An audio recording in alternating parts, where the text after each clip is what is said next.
Muito bem, irmãos, nós temos estado falando sobre o tema do mês. Quem se lembra ainda qual é o tema desse mês mesmo? É a família. E o que falar mais sobre família? Todo mundo aqui já se tornou mestre nesse assunto, não é?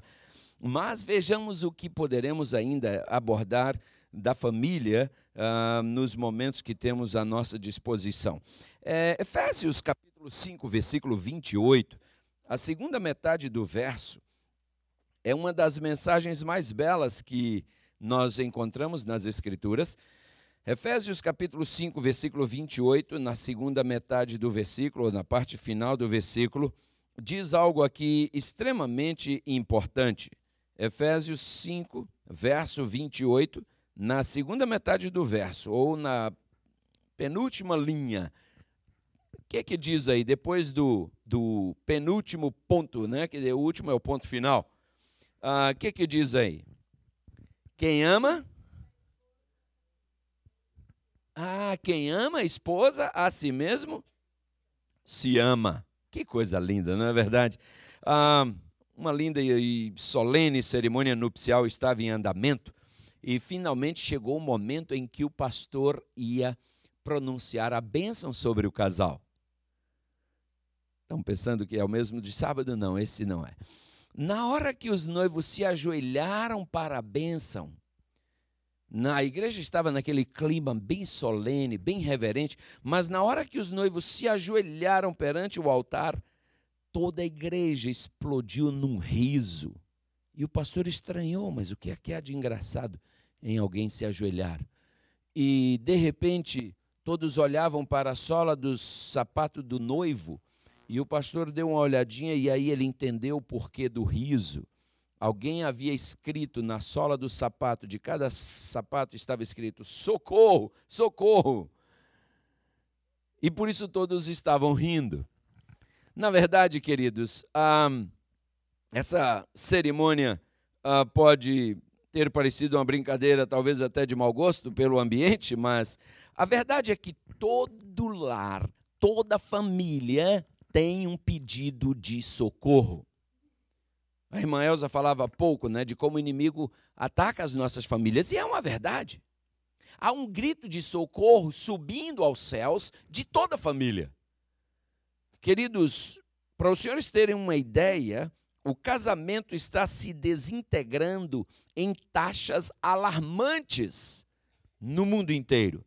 Alarmantes taxas de divórcio. Você sabia que no ano de 1900, de cada 12,7, ou seja, de cada quase 13 matrimônios, um terminava em divórcio. De cada 13, um terminava em divórcio em 1900. Mas em 1940, de cada 6, um terminava em divórcio. E para a gente ir logo ao ponto, em 1980, e de lá para cá, continua mais ou menos a mesma coisa. Para cada 2 casamentos, um termina em divórcio. E, queridos, eu estive lendo uma recente pesquisa. Aqui na América ocorrem 6.646 divórcios a cada... Você completa agora. Quanto tempo? A cada ano, disse Manny. 6.646 divórcios só na América a cada... Manny já disse a cada ano. O que você diz? Everton já apelou demais, né? A cada minuto, hein? A cada mês. Olha, queridos, não chega a ser a cada ano, não chega a ser a cada minuto, mas nem chega a ser a cada mês, mas é a cada dia. Por dia. Na América, 6.646 divórcios, Manny. Dá para acreditar? Por semana, são 46.523 divórcios cada semana. Queridos, já que Everton foi no miudinho por minuto, Everton, a cada segundo, na América, 13 casais se divorciam. Dá para dormir com um barulho desse? Acordar e ainda dizer que dormiu bem? Assustadores os números, não são? Essa mesma fonte que eu li, ela diz que aqueles que estão no primeiro casamento têm chances de 43%, as chances são 43% de chances de se divorciar um dia. Quem está no primeiro casamento? Quem já está no segundo casamento, essas chances sobem para 60%. Quem está no terceiro casamento, essas chances vão para 73%. Você observou que cada vez que a pessoa descasa e casa de novo, as chances dela divorciar aumentam muito mais? Porque o pensamento dessa pessoa é assim: não deu certo, eu termino. Outro dia nós conversávamos com uma esposa que estava tendo problemas, um casal nos procurou. E a esposa teve uma discussão lá com o marido, e ela já está no quarto casamento, né? No terceiro casamento, terceiro. E ela disse para ele assim: olha, é o seguinte, a qualquer hora eu te mando embora, porque eu já sei como é que faz. Não deu certo, descarta. E nós tivemos que sentar com essa mocinha e ajudá-la a ver que não é por aí. Marido não é camisa suja que você só tira e joga fora e veste outra limpa. Não, não é assim. E vice-versa, mulher também não é. Casamento é coisa muito séria, é por isso que não se casa criança. Casamento é para adulto. Criança age por impulso, por emoção. Adulto age pela razão. E quando Cristo está na vida da gente, queridos, tudo muda. Deus nos deu um manual de instruções para o casamento, chama-se Bíblia. Nesse manual estão as instruções para um casamento feliz. E é o que todos nós queremos. Jesus fez uma declaração profunda sobre o amor, que eu diria talvez uma declaração tridimensional. Em São Mateus capítulo 22, versículo 39, eu gosto dessa definição de Jesus, ou declaração, eu digo melhor, não foi bem uma definição, foi uma declaração. Mateus 22, 39. Veja só o que Jesus fala aqui. São Mateus capítulo 22, versículo 39. As palavras do mestre aqui são as seguintes. Mateus 22, versículo 39. Jesus aí é buscado pelos fariseus, não é isso? Que vem perguntar a ele sobre qual é o grande mandamento da lei. Jesus explica que os mandamentos da lei podem ser resumidos em dois. O primeiro mandamento é qual? Vocês se lembram? Amar a Deus sobre todas as coisas, não é verdade? E o segundo, que está em São Mateus 22, 39, é: amarás ao teu próximo como? A ti mesmo. Eu vou abrir um parêntese, porque eu encontro pessoas, especialmente no mundo protestante, que querem dizer: está vendo aí como a gente não precisa mais obedecer à lei de Deus? Tudo que a gente precisa fazer é só amar a Deus e amar ao próximo?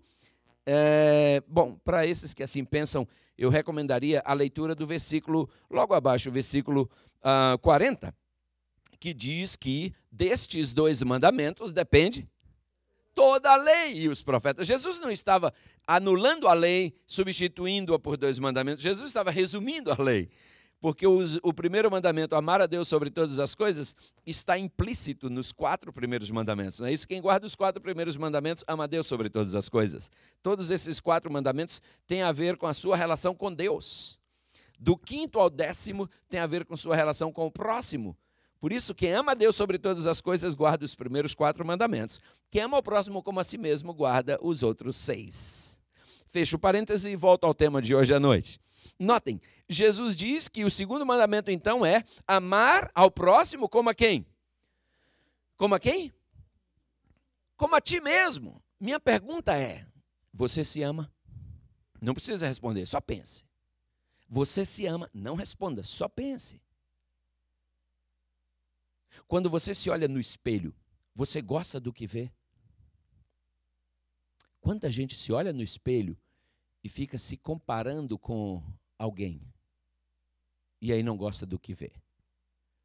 Quanta gente não gosta do tamanho do seu nariz, do formato dos seus olhos, da textura do seu cabelo, ou disso ou daquilo? Quanta gente não gosta? Tem gente que não gosta nem da cor da sua pele. Eu te pergunto, se você não gostar de você, quem é que vai gostar? Se você não gostar de você, de quem você vai gostar? Se você é incapaz de amar a você, a quem nesse mundo você vai amar? Você sabia que a maioria das pessoas que têm problema de relacionamento, o problema é com elas, não é com você? Elas chegam no trabalho, brigam com você porque o problema é com elas. Quando elas estão em casa, elas brigam com o espelho.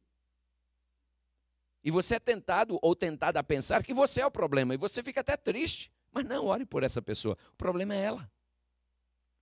Sabe, amados, um dia Pedro ia entrando no templo e tinha um coxo, tinha um aleijado ali pedindo esmolas. Você lê sobre isso lá em Atos 3, verso 6. Pedro vai entrando e aquele homem pede esmolas. Lá em Atos 3, verso 6, eu acho que valeria a pena a gente ler as palavras de Pedro. Eu sei que você conhece de memória, mas quando a gente lê na Bíblia é tão poderoso. Atos, você estava aí em São Mateus, não estava? É só ir para a direita na sua Bíblia e você vai chegar lá em Atos. Vai passar Mateus, depois vem Marcos, Lucas, aí vem João, aí depois vem Atos. Atos, leia para mim aí, capítulo 3 de Atos, versículo 6. Olha as palavras que Pedro dirige àquele aleijado, àquele paralítico. Atos 3, versículo 6, Pedro se vira para ele e diz, olha, eu não tenho ouro nem prata. Essa é a frase agora que me interessa. Mas, o que ele diz agora? O que eu tenho, isso eu paro aí.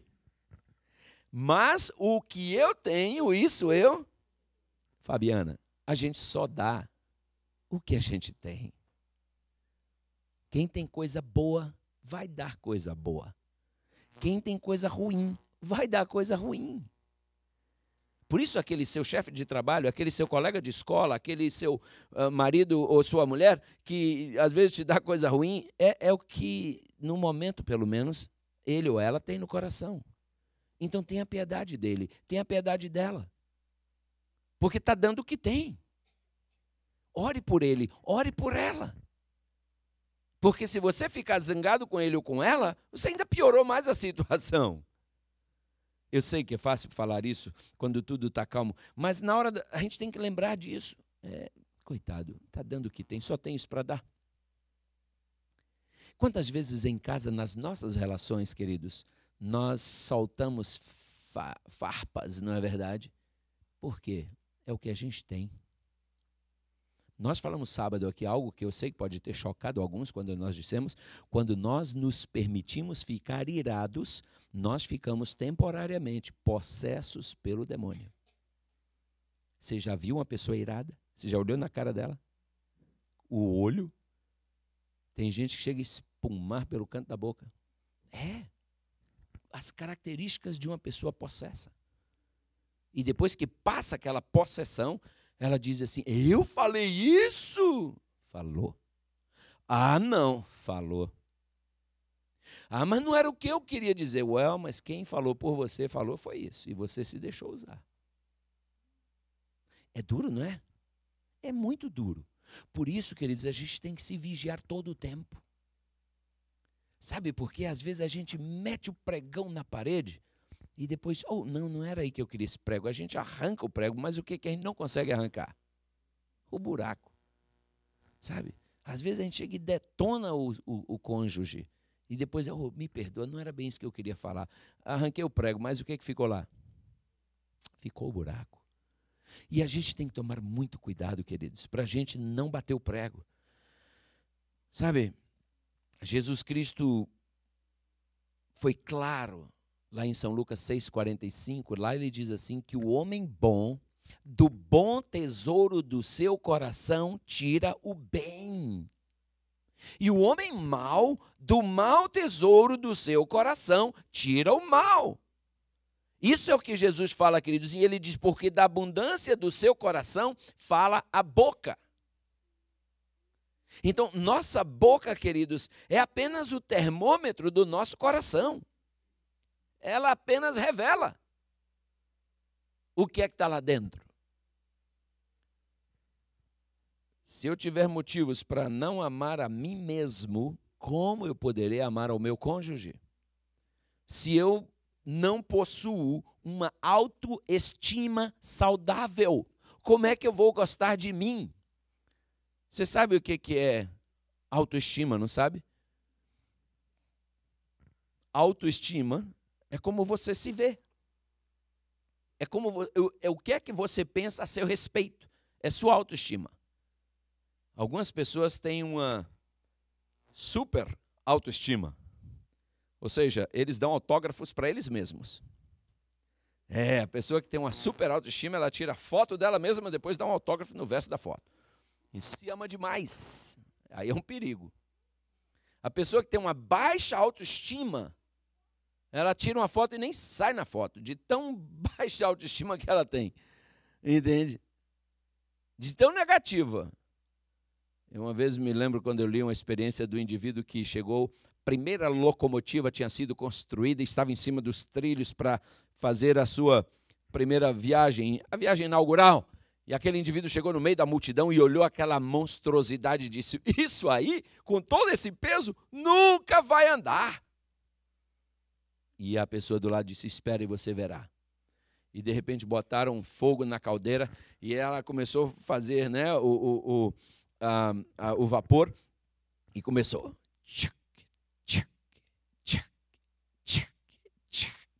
E começou e foi, e saiu. Aí o indivíduo botou a mão na cabeça e disse: isso aí nunca vai parar. Ou seja, o indivíduo que é pessimista, para ele nada nunca vai funcionar.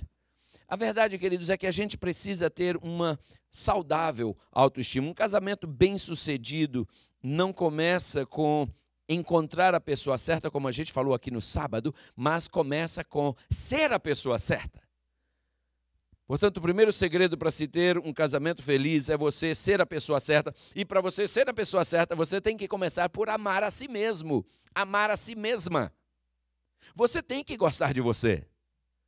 Você tem que se olhar no espelho e dizer: sabe que eu não sou mal? Sabe que eu teria coragem até de casar comigo mesmo? Não é? Janice deu risada agora. Não é? Já pensou, Janice, você se olhando no espelho e dizendo assim: sabe que se eu fosse o Heleno, eu teria casado comigo mesma? Ah, claro. Afinal, eu sou a Janice. Não é? E realmente, queridos, a verdade é a seguinte: a autoestima é necessário ser saudável. Uma saudável autoestima é vital para um casamento bem sucedido. Acontece que nossa baixa autoestima ou nossa alta, ou enfim, nossa autoestima, ela é formada pelo ambiente no qual nós crescemos. As pessoas à nossa volta ajudam a formatar a maneira como nos vemos. Quando você cresce num ambiente saudável, onde as pessoas te valorizam, onde as pessoas veem em você potencial, elas te ajudam a formar uma autoestima positiva. Mas quando você cresce num ambiente onde todo mundo te chama de estúpido, onde todo mundo diz: você é burra mesmo, hein? Nunca faz uma coisa certa. E vão falando isso para uma criança. Sabe qual é o perigo de você falar com uma criança qualquer coisa desse tipo, mesmo que por brincadeira? É que criança brinca com tudo, menos com autoestima. Criança não sabe separar brincadeira de seriedade. Se você chamar uma criança de feia, você pode estar brincando. Todo mundo à volta sabe que você está brincando. Ela não sabe. Para ela é feia porque um adulto disse isso para ela e os adultos sabem das coisas. Se você chama uma criança de estúpida, você pode estar brincando. Com ela, não. Eu tenho 2 filhos com a diferença de idade de pouco mais de 1 ano. E sabe como é criança, né? Os 2 crescem juntos, chega naquela fase da pré-aborrecência e eles começam a trocar elogios. Entende? E a minha filha, por natureza, ela é mais calada. Meu filho é mais brincalhão. E eu tinha que estar sempre regulando meu filho. Ele fazia uma brincadeira e dizia: esse tipo de brincadeira eu não admito. Brinque de qualquer coisa, menos de desmerecer sua irmã. Não faça isso. Eu sabia que ele estava brincando, mas ela não sabia. Ela é uma criança. Entende? Eu dizia: retire o que você falou. Entende? Nós pais temos que estar vigilantes para que ninguém faça nosso filho ou nossa filha pensar que ele ou ela não é o que ele ou ela é. Lembre-se do elefante preso à cadeira no circo. Lembre-se do elefante amarrado num toquinho desse tamanho que o dono do circo finca lá no chão, amarra o elefante e ele não sai dali. Por que ele não sai? Porque quando ele era pequenininho, o amarravam a uma árvore. E ele tentava sair, não conseguia. E tentou milhares de vezes, nunca conseguiu, porque ele estava amarrado por uma corrente a uma árvore. E aí, bloqueou. Chegou ao ponto do elefante dizer para si mesmo, não adianta eu tentar, eu não vou conseguir. Pronto, nunca mais tenta. Estou amarrado, estou aqui. Botou aquela argola de ferro na perna, não tem jeito. Pode amarrá-lo a um palito de fósforo, que ele não sai. Porque na cabeça dele, não, se está corrente na perna, não adianta eu tentar, nem vou tentar. Entendem? Você já viu na Disney? No SeaWorld, aquela baleia que vai lá em cima, não é isso? Aquele golfinho também, que vai lá em cima assim, passa dentro do arco, toca numa bola e cai na água. Você já viu como é que eles treinam aquele golfinho para chegar lá? Eles começam botando uma corda dentro d'água. E o golfinho dá uma volta assim, e o rapaz, o treinador, fica ali com o peixinho. E o golfinho nada dentro da piscina e o treinador está olhando. Passou debaixo da corda e veio para receber o peixinho e leva um tapa. Tuf! Volta. E ele volta. E ele nada de novo, passa debaixo da corda e vem, bota a cara para fora. Tá, de novo, volta. E ele volta quando ele, sem saber, ele nada por cima da corda, vem, opa, agora um peixinho. Ele volta, por baixo da corda, tapa. Por cima da corda, peixinho. Ele, o negócio então é passar por cima dessa corda. Já entendi. Aí lá dentro d'água ainda, cada vez que ele passa por cima da corda, peixinho, por baixo, tapa. Então o negócio é passar por cima. Aí dentro d'água ainda, o treinador sobe mais a corda. E o golfinho está procurando a corda e vem, tapa, e procura, ela está ali mais alta. Aí ele vai dentro d'água ainda. O peixinho, então o negócio é isso mesmo, é passar por cima. Chega o ponto que o treinador tira a corda da água e o golfinho dá a volta, e cadê essa danada dessa corda? E ele vem e tapa. Mas a corda não está aqui, com um pouco ele olha, ela está ali. Aí ele, peixinho, então é isso. Meu amigo, pode botar essa corda no sol que ele vai buscar. Que por baixo é o quê?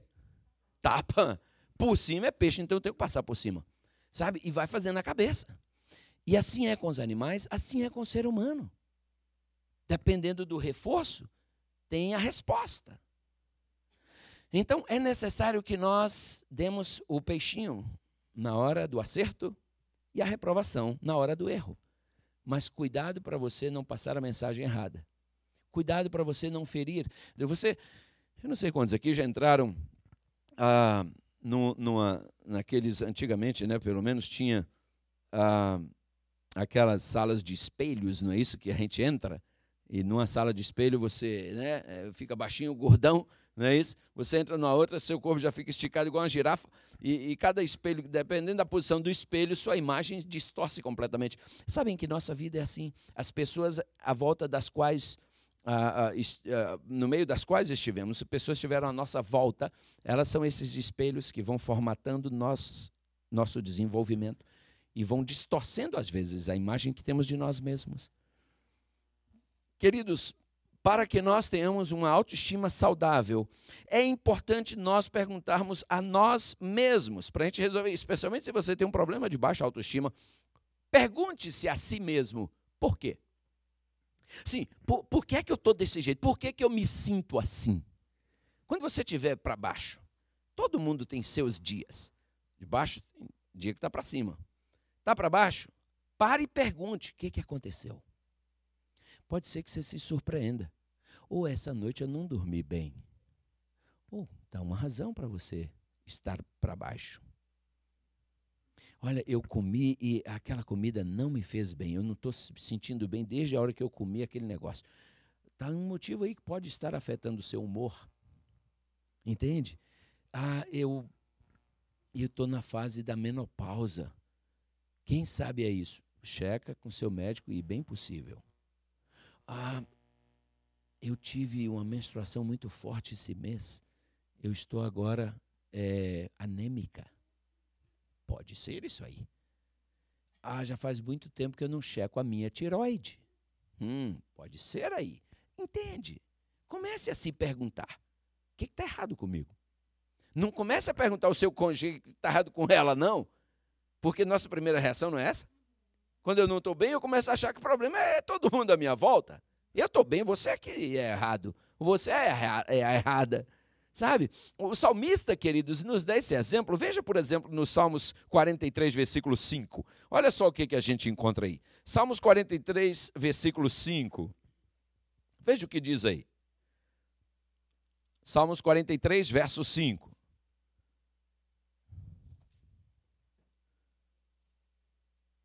Acharam? Vejam só, o salmista aí, ele faz uma pergunta a si mesmo.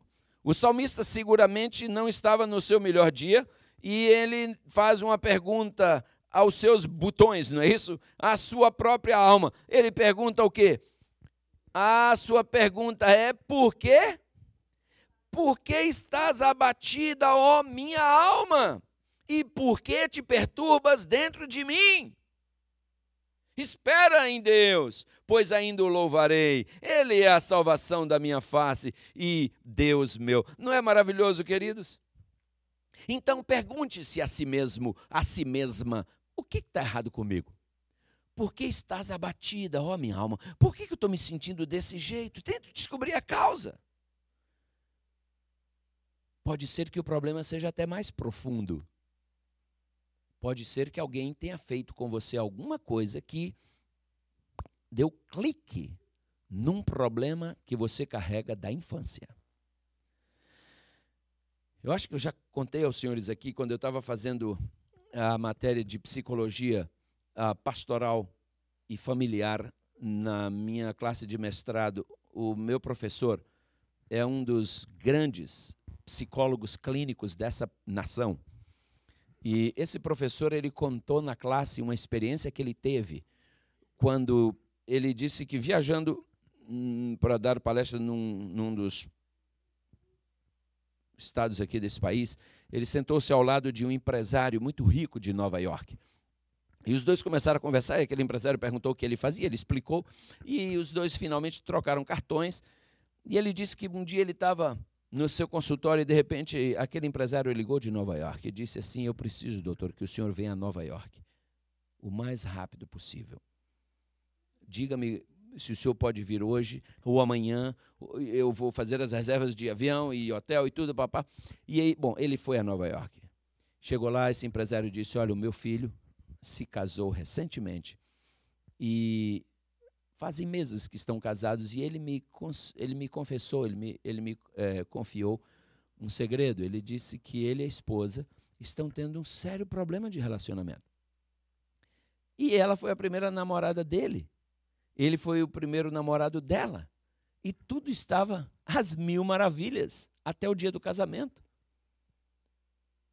Ele disse: nós fizemos uma recepção para eles que parecia um conto de fadas. E eles resolveram ir de lua de mel para a ilha tal. E ele disse: nós da família ligamos para o hotel lá e mandamos lá prepararem outra recepção para eles, semelhante à que fizemos no casamento. E eles chegaram lá e realmente meu filho disse que estava uma coisa fenomenal. E ele disse: de repente, eles dois, no seu primeiro encontro íntimo, tiveram um problema. E ele não sabe o que foi, a esposa não consegue saber também o que foi, mas o ponto é que aí houve um cisma e os dois estão assim desde então. E como esse psicólogo é um psicólogo clínico, ele contando, ele disse que sentou com o casal, conversou e o moço repetiu para ele quase tudo que o pai havia falado. E aí chegou a vez dele conversar com a moça separadamente. E ele foi fazendo um trabalho de regressão, não é hipnose. Ele disse: olha, eu não aceitei fazer a classe de hipnose no meu curso, eu tive que estudar 3 anos mais para eu pegar meu diploma, para eu fazer não ter a classe de hipnose. Ele disse: eu não aceito a hipnose, não concordo com ela, e eu tive que estudar 3 anos a mais. Mas então ele disse que foi fazendo um trabalho de regressão com ela no tempo, perguntando e ela respondendo. E quando chegou ao ponto em que ela lembrou da infância, um incidente ocorrido com ela na infância com um adulto da família que causou aquele trauma psicológico, que ela nem lembrava mais. E o noivo não tinha a menor ideia. E aí ele diz assim, quando a gente chega nesse ponto, deu clique, você diz, é aqui que está o problema. Aí ele disse, agora você tem que reprogramar a pessoa de novo. É um assunto de exige muita periculosidade, muita perícia, porque é de alta periculosidade. E ele disse, finalmente, quando terminamos, aí ela agora, então foi por isso? E ele disse, hoje os dois vivem uma eterna lua de mel. Mas veja, um problema que ela não lembrava mais, mas estava armazenado no subconsciente, e sem ela ter consciência, estava afetando a sua relação atual com o esposo, que não tinha culpa de nada. Então vejam o perigo, queridos, de algo lá atrás. E se há algo no seu passado que, de repente, até você tenha lembranças, pode ser o caso, algum desvio de percurso lá atrás, culpa de alguém, o passo seguinte seria você trabalhar para se desconectar desse passado. Porque algumas situações são irremediáveis. Não tem como fazer o tempo voltar atrás. Às vezes, envolve pessoas com quem você nunca mais vai se encontrar ou nunca mais se encontrou. Então, aí vem o passo seguinte, que é você se desconectar desse passado. Se tem como confrontar, confronte a parte envolvida. O novo Papa agora está sentando para conversar com algumas vítimas de abuso sexual, tentando resolver algum problema que tenho minhas dúvidas que vai trazer alguma solução visível ou palpável, mas, enfim, ele está tentando. Mas se você tem como confrontar, confronte. Não tem como? Esqueça. Filipenses 3, versículos 13 e 14. O que Paulo diz ali? Dá uma olhadinha rápida comigo, por favor. Filipenses 3, versículos 13 e 14. Olha só a decisão do apóstolo São Paulo. Queridos, hoje em dia muita gente fica capitalizando em cima do seu passado e sofrendo duas vezes. Sabe, hoje, infelizmente, há alguns ramos doentios da psicologia que levam as pessoas a viverem de passado. Quem vive de passado é museu. Tem gente que não assume nenhuma responsabilidade por nada na vida, porque tudo que eles precisam é só ter alguém para culpar. E aí dizer, é por causa disso. Agora mesmo um menino aí fez uma loucura aí essa semana, não foi? Acho que ontem. Matou várias pessoas inocentes porque ele não gostava dele mesmo. Hein? Então essas coisas loucas. O que diz Paulo em Filipenses 3, versículos 13 e 14. Ele diz, irmãos, quanto a mim, não julgo que já o haja alcançado, mas uma coisa eu faço. E que coisa é essa? Filipenses 3,13. Uma coisa eu faço é que, esquecendo-me das coisas que atrás ficam e avançando para as que estão diante de mim, prossigo para o alvo pelo prêmio da soberana vocação de Deus em Cristo Jesus. Não é maravilhoso isso, queridos? Sabem, se eu me permitir ficar amarrado ao passado, tenho certeza, queridos, que eu não irei mais conseguir mudar o meu presente nem construir o meu futuro enquanto eu estiver amarrado ao meu passado. Eu preciso me desligar do passado para eu poder investir no meu presente, os sonhos do presente e ter esperança no futuro. Não posso mudar o meu passado, mas eu posso mudar o meu presente. Eu posso construir o meu futuro. Uma outra coisa, queridos, que é importante cada um de nós se lembrar para melhorar nossa autoestima. E eu vou parar com essa terceira coisa. Lembre-se, você é único. Você é única. Grande erro é você se comparar com alguém. Nunca se compare com ninguém e nunca deixe alguém te comparar com outro alguém. Nós que somos pais, temos mais de um filho, corremos o risco de comparar os filhos. Você não é como seu irmão a essa altura já sabia ler, já sabia escrever, você não sabe. Então eu sou mais burro do que ele? Seu irmão com essa idade já, né? Seu irmão falou com 2 anos, você com 5 ainda não falava. Varia de criança para criança. Tem criança que fala rápido, tem criança que não. Não é nenhum problema mental. Entende? Tem criança que anda mais cedo, algumas andam mais tarde. Normal. Não compare seus filhos, não compare as pessoas. Ninguém pode ser comparado com ninguém, porque ninguém é igual a ninguém. Mesmo os gêmeos idênticos não são iguais. São apenas idênticos. Idêntico é uma coisa, igual é outra coisa. Idêntico é a mesma coisa que parecido. Igual é igual. E ninguém é igual a ninguém. Então não cobre de ninguém. Não compare ninguém com ninguém. Sabe, não se compare com ninguém. Se compare com você mesmo, com você mesma. Lembre-se, Deus te fez de uma maneira tão especial que logo depois ele rasgou a receita.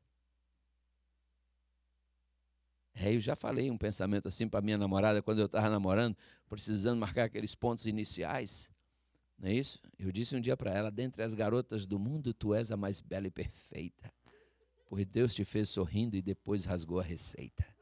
Deu certo, aí estou com ela até hoje. Colou. Entendeu? Mas a verdade é que o salmista fala isso, queridos, no Salmo 139, versículo 14. Veja se não é isso que o salmista diz, ou, claro, bem parecido com isso. Salmos 139, versículo 14. Veja só o que diz o salmista aqui. Salmo 139, verso 14. Aqui são palavras inspiradas por Deus. Salmos 139, verso 14, especialmente a última parte do verso, é onde eu quero prender a minha atenção. Todos acharam? Se quiser, pode ler até o 13 também, que diz, né? Pois possuíste o meu interior, entreteceste-me no ventre da minha mãe. Eu acho essas palavras simplesmente lindas. Verso 14, que foi o verso mencionado, diz: eu te louvarei porque de um modo tremendo e tão maravilhoso fui o quê? Formado. Maravilhosas são as tuas obras e a minha alma bem o sabe.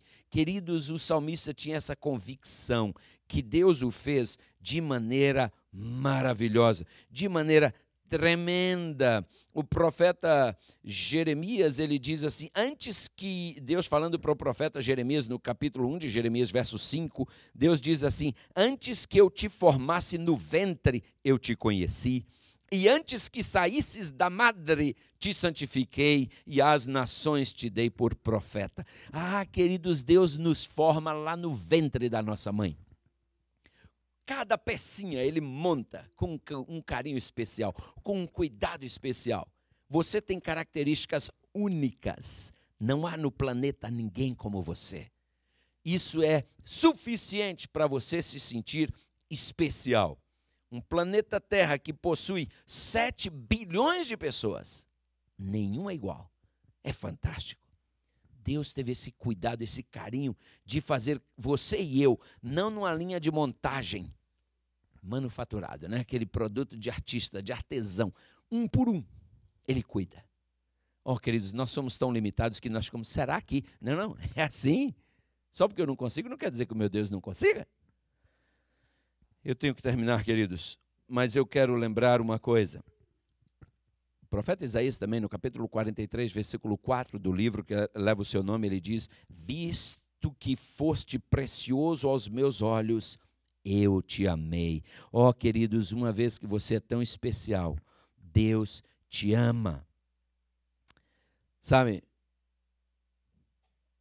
nós temos que entender uma coisa.